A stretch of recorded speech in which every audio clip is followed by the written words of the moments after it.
Dear traders, ladies and gentlemen, welcome to this episode of the MCA Trading Made Simple series. The previous videos were all about the market causality, the content, the edge. And in this episode here, we are taking a step back and we take a look at trading in general. And I really would like to start from scratch. Any trading system approach comes down to simple mathematics, and that is the message here. It's literally simple statistics, and I would like to demonstrate that. Okay, you do a sequence of trades over time. Okay, some of those trades will be winners, some will be losers. Okay, so you do this trade, it's a profit. You do this trade, it's a loss. You do this trade, it's a profit. You do this trade, it's a loss. Now, what are actually the important numbers? Here you see the most important one. Okay, so one is the win-loss ratio. So how many trades are actually profitable out of all the trades you did? Okay, and then of course you talk about the risk-return ratio, and then of course the average winner versus average loser. Yeah, and let's get a bit into this. So if you make profitable trades, but the profitable trades are like this, whereas the losing trades are like this, your system overall will be losing. Okay, that's common sense. Now, there are many systems where the win-loss ratio is low and most trades are slightly losing, but then if a trade is profitable, if it has, let's say, a 6 times risk-reward ratio, then suddenly the profit can be disproportionate and the overall system can be in profit. Okay. But now, no matter whether the system has a high risk-return ratio but an unfavorable risk-return ratio, or like a low win-loss rate but a high risk-reward, like here, what many traders do not really take into account is that the most relevant factors are actually those. Yeah, the distribution of winning and losing trades, because everyone wants to have a nice equity curve like this one. Yeah, of one of my strategies. So of course there are drawdowns. Yes, they do exist, like here and here and here. But you can see overall the profits are nicely distributed, so that overall you get this beautiful up curve, okay, without any nasty deep drawdowns or long drawdowns. This is of course what you want. Yeah, and if we look at the numbers, this is exactly what you can see here. But I would like to draw your attention to this. Look, for example, the win-loss ratio is just around 60%. Okay.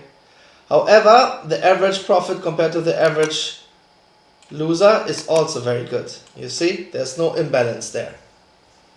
Now, the profit compared to the maximum drawdown is also very good. Yeah, these are the numbers that matter. But what I would like to tell you again is this: the distribution of winning and losing trades is essential. Why?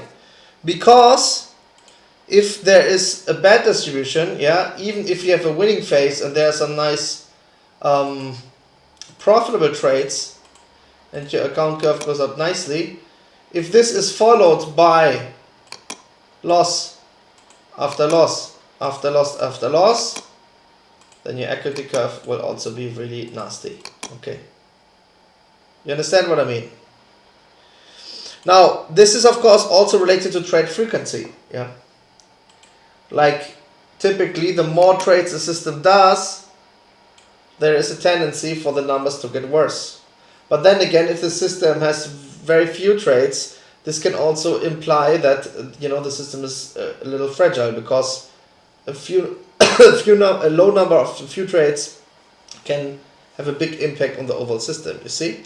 So the truth is that the key factor is the sensitivity or fragility of your system. Is it robust?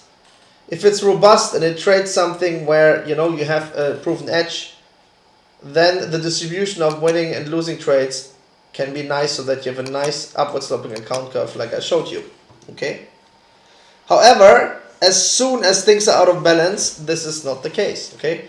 If, for example, people use just emergency stops, yeah, let's say they place a stop down here, but then they place a take profit close to the price, of course you will have a good win-loss ratio because many take profits will be hit. But as soon as you hit one of those stop losses, the loss resulting from that is a multiple of all those little profits and wipes out all the profits in one go. It's common sense, yeah? But you will be surprised how many people don't even understand that. Now typically, people who try to trade breakouts or trends, they tend to have good risk-reward ratios but low win-loss ratios, as I said before, because guess what? If they catch a trend, they may have a nice up move, but then they get whipsawed when the price goes back and forth and they're moving average crosses, and that's a phase where they lose. Yeah. Compare that to, let's say, scalping approaches where the price will often hit the take profit, but then the stop loss typically is further away, so if a stop loss gets hit, you will lose multiple profits in one go. Now I like balanced systems where you have a balanced stop loss, balanced target, and you can focus on trying to get the overall curve up. How? With the edge, okay, with the market causality. The market causality and edge like that ensures that this here is possible, you see? You understand? Not the single trades, but overall that your curve goes up, because if you're trading proven setups, proven edge, then of course you have a chance, you understand? That's the whole point, right? So this comes down to the realities of your trading system approach and whether you have your risk management under control, whether you can achieve a good win-loss ratio. If you overtrade, your win-loss ratio tends to go down. Yeah. Whether your targets and stop losses are reasonable or not. Okay. So this is common sense, but you will be surprised how many traders don't understand that. Okay. Because guess what? If you have a disciplined approach and you trade, let's say for example, we could even go further. We could say, look, this was an MTS trade, okay? So you did a profit there. Here, let's say you did a 4-hour trade, but you got stopped out. Then you do the 4-hour trade again. Yeah. Here you tried an OST, but you got stopped out. Then you trade again the OST. You see, like this is how this can look like. Now, of course, if you add the factor position sizing to the mix, things can quickly become complex, because guess what? If you placed twice the lots here in this MTS trades, then the curve will be up here, okay? But also if you place twice the lots here, the down curve will be like here, you see? So that's why as soon as you come with complex position size approaches, things can quickly become very complex, yeah? And of course, other things such as basket trading and hedging make things even more complicated. But these are the realities of trading, okay? Now, I would like to show you something interesting. Let me see, that's this one here. I mean, I will not elaborate on this because it's a bit detailed, but I actually created something very cool. I mean, because actually you can apply the so-called Hurst exponent to the actual drawdown in your system, and this will show you whether you have a risk of your system slowly dying. That's a very interesting approach which I developed, but I will not talk about it here. I will cover it maybe in another video in the future because it goes too much into detail. Let's keep it very basic and very simple because that's what's relevant for most people. But I mean, what I said is also intuitive. No, imagine you have like a system. Your system has profitable periods and then some losing periods. Of course, what matters in the end is when you have a drawdown and you're losing, What matters is there, for example, some long-term memory in the drawdown, which means if trades cluster together which are losing, yeah, what is the likelihood that your system will actually not necessarily have a blow up, because if you use balance stops, that can't happen, but a slow death, that your system will experience a slow death. So this is a more advanced aspect, which we can look at in more detail in the future. But if you use balance stops, this is basically the worst that can happen, yeah, a slow death of your overall system, or a long drawdown, which is longer than expected or deeper than expected. Okay? So that's very interesting, because these things are universally valid, whether you trade manually, whether you use a bot, whether you trade semi-automatic, whether you trade like trends or reversals, or whether you trade lower time frames.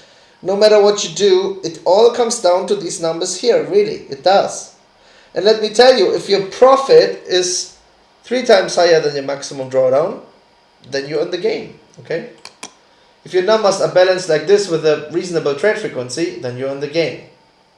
But of course, to achieve that can be difficult and requires you to be prepared, have a lot of practice, and to never mess up. Okay, by the way, here you see the lot sizes, so here you see the different risk per trade applied. Because if you risk, let's say, 0.2% on a trade, but then you increase it to 0.4%, of course the curve will be completely impacted by that. But let me tell you once more, the truth is that trading comes down to these factors, okay? If you can keep your drawdowns small, then you're on the right track, okay? The system here, of course, is beautiful, because these are not even drawdowns, these are just flat periods, you see? It's not that the price goes, let's say, down here, okay? And then you have the beautiful phases where there's lots of profit, okay?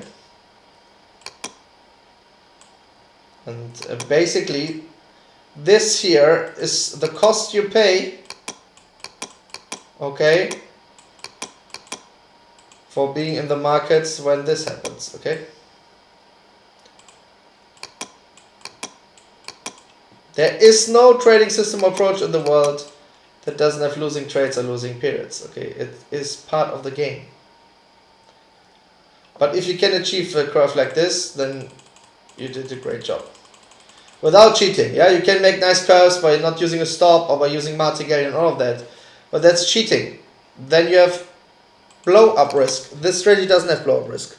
But many people, they actually have implied blow-up risk. And I've seen so many traders eventually getting blown. Don't do it, okay? Don't use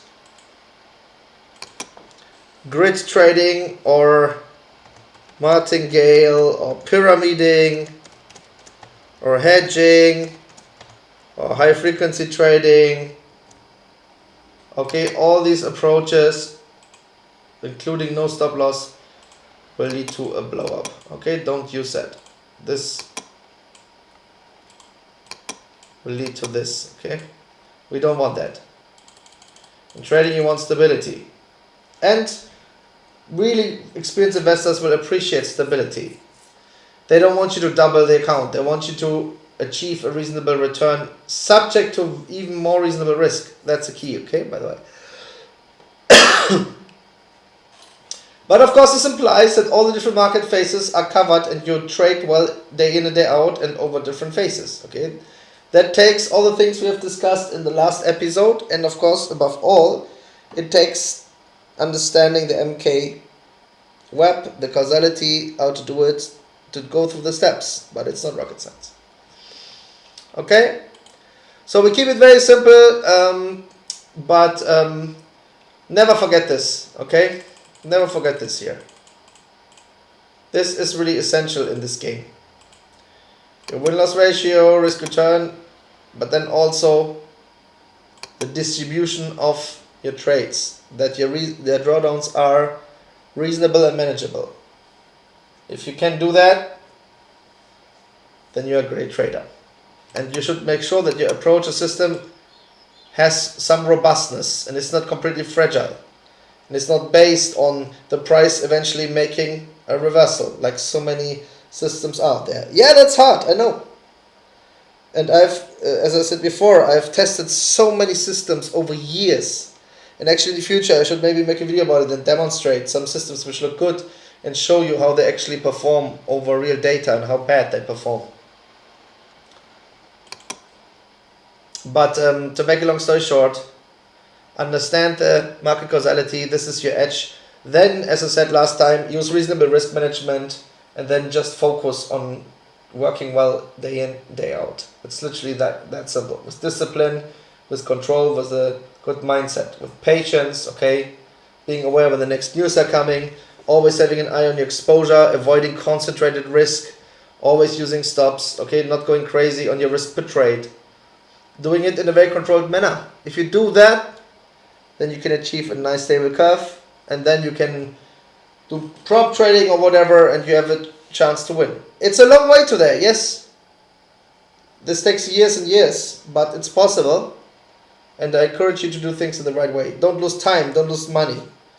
Do the things as I've shown, okay? Study the material, do some demo trading, then go live, and prove to yourself and to the market that you are able to work under pressure without losing it, okay? It only takes one single click to mess everything up. If you don't use stops, it takes one single position to blow you up. Don't do that, okay? Respect the game, then it will respect you. Lots of love.